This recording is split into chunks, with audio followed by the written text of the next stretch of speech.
What's good, sports fans? I am Kendrick, the sports guy. Good Wednesday to you. And we're talking LeBron James and his tweet.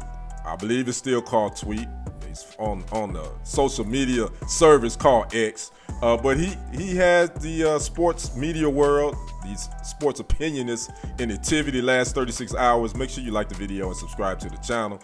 Well, the Lakers were in Miami a couple of nights ago. They took the L. Matter of fact, tonight they will be playing the Rockets, where Dillon Brooks, who has claimed himself to be the James stopper, they will be getting it on tonight. But all the talk over the last 36 hours has been about a statement LeBron made on his social media page a couple of nights ago after losing to Miami, basically saying, he would have still been the most dominant player regardless if he had chosen Miami. He would have went anywhere, and I'm just paraphrasing. He said, I would have been that guy. And this had everybody up in the TV. Shannon Sharp went in on LeBron, and we know he's a big LeBron guy. He already has mentioned that LeBron is his GOAT. Stephen A. went in. A lot of the other sports opinionists had their thoughts and takes on it. And to my opinion on it, reading his original statement, I don't have an issue with it. I don't think he was dissing the Heat. I think he was saying that if I would have chosen to go somewhere else outside of Miami, I still would have been dominant. I don't disagree with that. Now, the bigger question is, would he have been championship player dominant? No, I don't think so. Because if he only won 2 rings with Miami and he hadn't won any with Cleveland prior to joining the Heat in 2010. Now, in Cleveland, he had won a couple of league MVPs. It took the Cavaliers to a NBA Finals where they got swept. So he didn't get on the championship radar until he joined Miami with Dwayne Wade and Chris Bosh.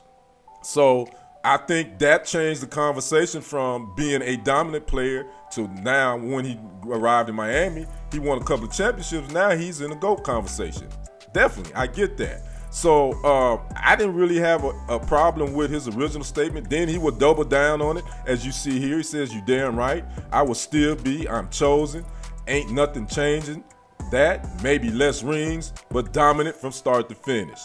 I really don't have a problem with that. I get what he's saying. Now, I'm chosen, that God complex, I ain't feeling that. But again, he's always called himself the chosen one, the king, and that's been going on since he was in high school. He was on the cover of Sports Illustrated. I believe they said the chosen one. So, there's a fine line between arrogance and confidence. I mean, it depends on how you look at it.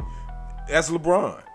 So me personally, I don't think he would have been in a GOAT conversation if he hadn't went to Miami and won a couple of championships. I will say that. I think he needed to do that to put himself in that conversation, being one of the greatest players of all time. Again, I'm an MJ guy. I'm not a LeBron guy. I'm not a LeBron hater. I respect his game. I think he's one of the greatest to play, but he's not my GOAT. But, if he's yours, that's cool too.